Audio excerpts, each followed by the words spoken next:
before you rush to get the word out, to hire agencies, to purchase advertisements, to run promotions on your service or product or whatever it is that you do, first pause and ask yourself, what have you done differently to deserve this promotion, to deserve this awareness?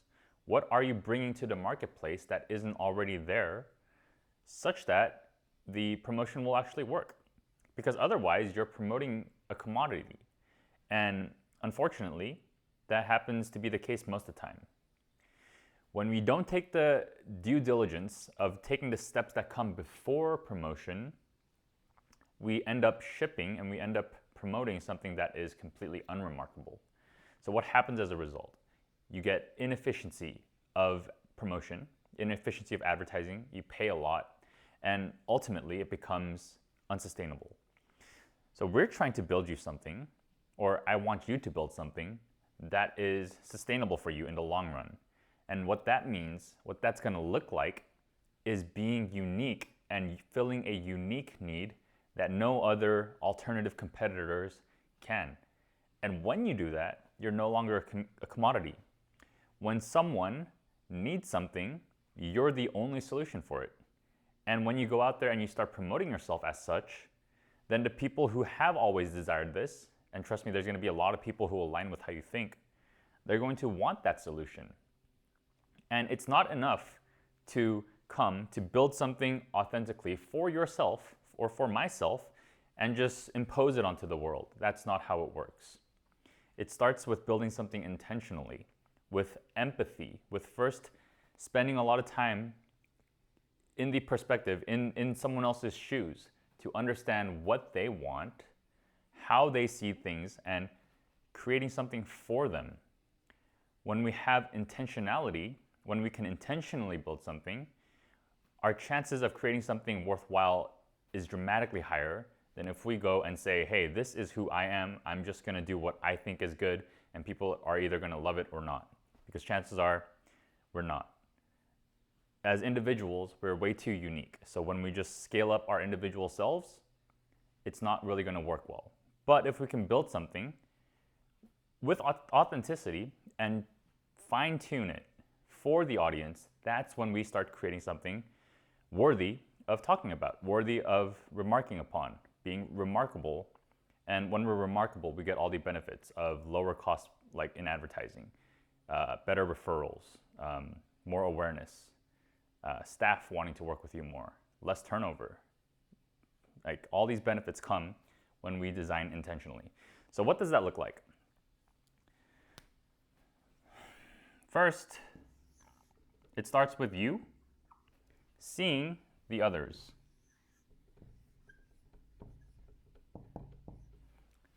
So this group of people, and this is you,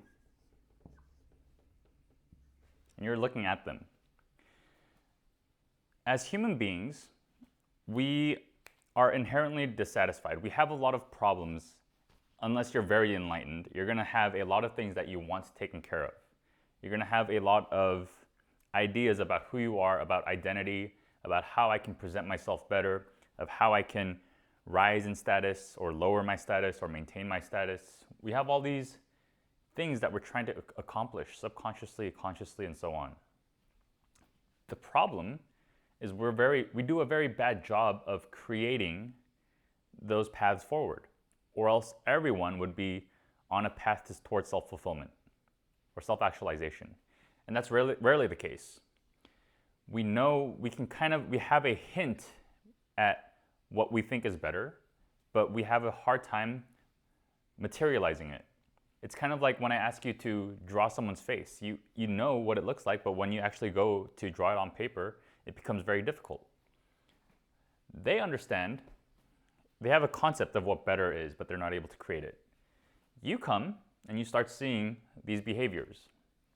Maybe they're behaving in a way that's causing them to, I don't know, lose confidence in their teeth, or whatever their behavior is. You see a better version of it. You see a better path forward. And this is the work of leadership.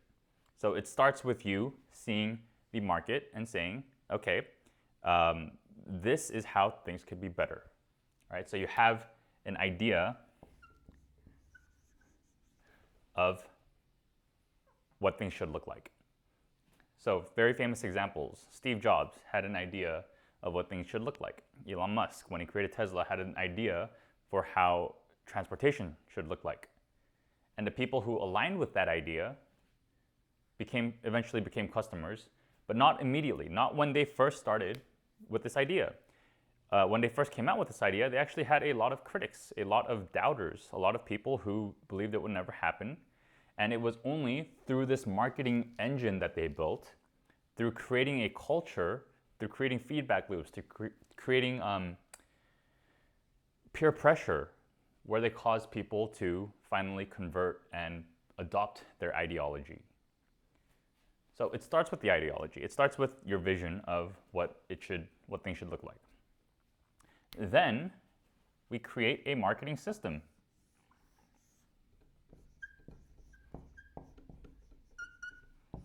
And this is where a lot of people go wrong. They do the work of building a practice. So let's say this is your office with windows.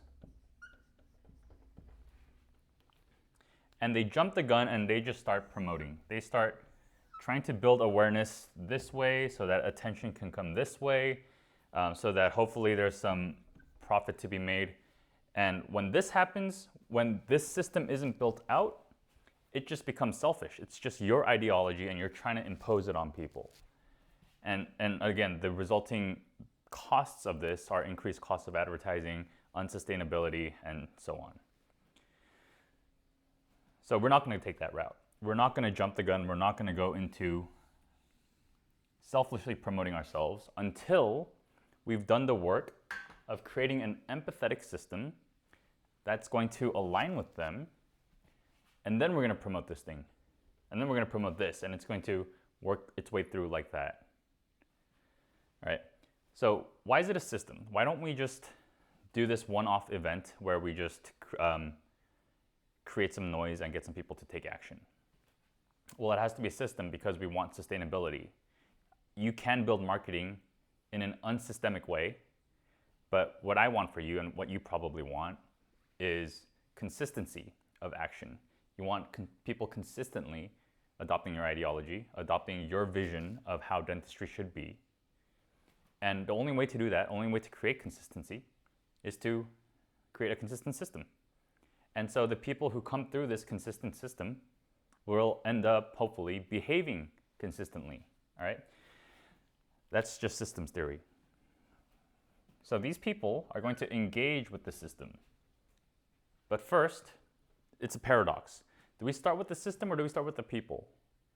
Because how do I create a system for people if I don't understand the person? And how do I create something for the person if I don't have a system? Or how do I create a change in people? So the system, you have to understand a system first. When you understand a system, you start understanding what type of people you need to bring in. So that's how we solve that riddle. The system, what it's trying to do is it's trying to affect, it plays on people's psychology. It plays on beliefs that people carry around. If I believe dentistry should look a certain way, I might align with your system better than someone else who has a totally different belief about what dentistry should look like. Let's say your vision of dentistry is that it should be more long-term, it should be providing more long-term solutions, and the short-term fixes kind of have no use. Let's just say that's what you believe, and let's just say this is the approach that you believe in and the vision of how you think people should be behaving. Once we see this, once we understand our change, people who align with that belief are much more likely to come through this system and take the desired action that we want them to make. Here's action. In order to become a patient. And people who don't have that belief, who believe something completely different, are most likely not going to take that action, even if they come through the system. So really the first step is understanding, once you understand the system, the second step is to figure out what are the beliefs that we're going to engage with? What are the beliefs that we're going to build this system for, such that alignments created. Right? If I can't build a marketing system for people who love dentistry and people who hate dentistry, for people who believe dentists are scam artists versus people who believe dentists are there to protect them. I can't create a marketing system that will work on both. I have to choose one. And if you're going to choose one, I would argue that it's more effective for you to choose the one that you're already in alignment with. You can do the work of choosing the belief system that you're out of alignment with, but it's going to be much more costly. It's going to require personalization. It's going to require intensity. It's going to be much harder to scale. If that's your calling, go for it.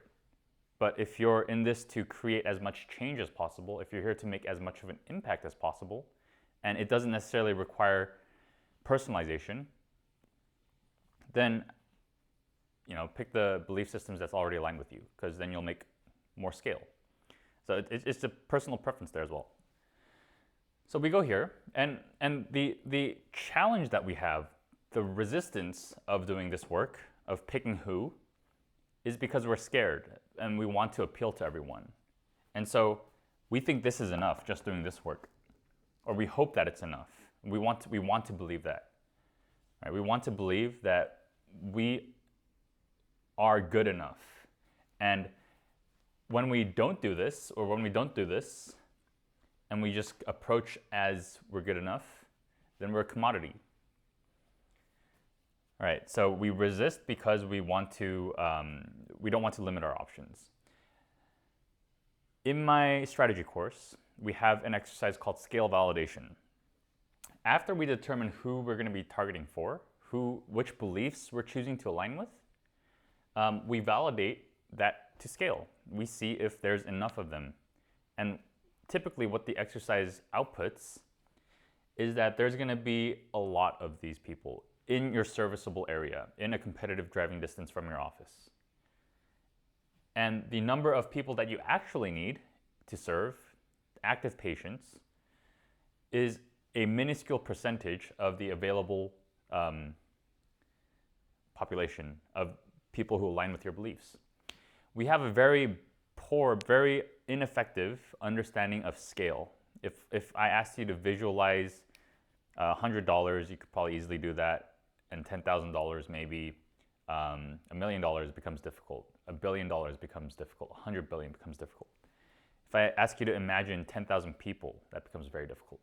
Right? We don't understand scale very well. So it's a powerful exercise to do, to realize that most of us are overreaching when it comes to the populations we're trying to impact. We're trying to go to too large of a body of water and trying to apply dye in order to change the color of the ocean. Instead, what would be more effective is to choose a large pool, apply the dye, and the whole color will change. All right, so that was my little rant on why we need to niche down. And the way we've understood niching is not the most effective. It needs to start with alignment of beliefs. All right, anyway, so one more quick note. Like if you're a cosmetic dental practice, you can see how choosing a certain belief system is going to benefit you a lot. Like if you start aligning with people who believe that dentistry, who don't believe in investing in appearance, that's going to be very difficult for you. So you start aligning with people who believe in, taking care of their appearance, and you can create a system for those people, right? So that's the power of first understanding who we're deciding to serve. All right, so next step. The things we need to do before we start promoting ourselves, the act of getting the word out. The system is going to first take their beliefs, and it's going to deliver events. And whether or not you design this intentionally, you're going to be delivering events. When they come onto your website, that's an example of them experiencing an event with you as an office. And these are called touch points. All right, so in the strategy course, we do an exercise where we will map out all the touch points. First, there's going to be a patient journey. What are the decisions that they're going to have to make? Because their engagement with you isn't going to be one decision. It's not going to be just whether they accept treatment or not. It's going to be their decision to call you, to book an appointment, to schedule online, the first decision. Decision to actually show up, the decision to then accept treatment or not, the decision to follow up or come back or not, to recall. There's a lot of decisions, and we want to map it out first. We want to figure out, okay, what are the decisions that they're going to have to make in order to complete this journey, in order to live the change I see for them, the idea of better that I have for them, right? We don't really take the time to optimize the system to maximize decision making. And because of that, things fall apart as well. Because now when we just promote, we're asking them to make so many decisions on their own. We're not holding their hand through the process. All right, so after we determine the patient journey, we map out all the touch points, all the core touch points, all the main things that are going to affect their decision making. And from there, we're tweaking them. We're writing down what we're doing right now and also how we can improve it in order to mean better things for them. And what I mean by meaning better things is, if I believe that dentistry should be respectful, the dentist should respect me as a human being before, and I don't really care about, it's as important as my health, as how effective they are to my health. If I come into the office and I don't get that respect, then the meaning I'm going to create, and I feel like I don't get that respect because of the events, it's going to create the meaning of disrespect. If I walk in and the event is that I have to wait at the front desk for 10 minutes before someone comes to me, the meaning I derive from that is disrespect. All right, so we're trying to create meanings, positive meanings. And the reason we create meanings, so we first come in with events and we try to create positive meanings. And then from here, we try to create positive feelings. We'll get to feelings in a second. So events are crucial. We have to identify, we have to optimize for events. And we don't do that enough. We ask them to just jump to it. Who cares what meaning you derive? I don't even know who I'm targeting anyway, but just run promotions at it. Spend those thousands of dollars on ads. Let's hope it works out, right? Not only are there events, there's also 3 filters that we use to derive meaning. The filters of culture, status, and past experiences. If I see an event, let's talk about culture first. If I see an event, all my friends are doing it, peer pressure, right? The way I do it, the culture that I relate to, everyone's doing it. Then the meaning I create is that this is something I should do. It's that simple. And unfortunately, this also causes commodity behavior, right? But I'm intentionally trying to get you to break out of commodity thinking, all right? So culture is how we create positive meaning. If we can get their friends to be doing it, then it's more likely that they're going to do it. But that's a late game approach. We come back to affecting culture later. It's another loop. Once they come out here, we get them to affect this culture. It's similar to how a good experience leads to a positive review, and that leads to more patients. It's a similar effect, but not quite. It's actually quite different, but it's a similar effect. All right, next is status. Status is how we believe that this is going to impact our status. Is engaging with the system, is taking the decisions that you ask me to take, is that going to increase my status? Is it going to harm my status? Or is it going to maintain my status? What do they want? Do they want to increase their status? Do you know? Right? How can you position touch points in such a way, how can you position events in such a way that everything is indicating that their status is going to be where they want to go by engaging with the system? You have to intentionally design that. And then past experiences. I made a video on past experiences where I talked about how I was running, and because I'm dressed like a runner, people are more acceptable. They're more accepting of me if they turn around and see this guy running at them, but I'm in a running outfit, it makes sense. It connects with something in their past experiences where they are more inclined to welcome it because it's just someone running in their neighborhood. Versus if I was running behind them and I'm wearing all black and a mask, their past experiences are going to create a very different meaning of what it is that's coming right at them, even though it's just the same me. It's because I haven't intentionally designed how I'm going to appear to people, right? And it's not just about appearance, but it's about how you do everything. A past experience, someone might have had a bad experience where treatment planning isn't like there's no communication around it, and they just get a bill. Right? So if your behaviors start to align with that process, then it's going to start raising red flags, and it's going to cause meanings that create feelings of avoidance, shutting down, distrust, and they're not going to make that decision. They're not going to take that action. Right? So how can we create positive meaning with culture, status, past experiences, and also the events themselves, those 4 things? All right, we create positive meanings because meanings create an emotional response, aka feelings. If I believe I'm being respected, I'm going to feel a certain way. If I interpret that I'm being respected, I'm going to feel a certain way. If I derive the meaning that I'm being disrespected, I'm going to feel a different way. And based on my feelings, that's really going to decide if I choose to work with you or not, if I choose to take the action that you prescribe me. Imagine you go to a doctor and they prescribe a medicine, having done no exam, nothing, they just prescribe it to you. Your feelings are going to be of confusion, of distrust, of skepticism. Right? How likely are you to actually engage? Even if you, because of peer pressure or whatever, buy that medicine, how likely are you to actually do the action of consuming it and engaging with the change that they prescribed you? Unlikely. So we create feelings that promote forward movement.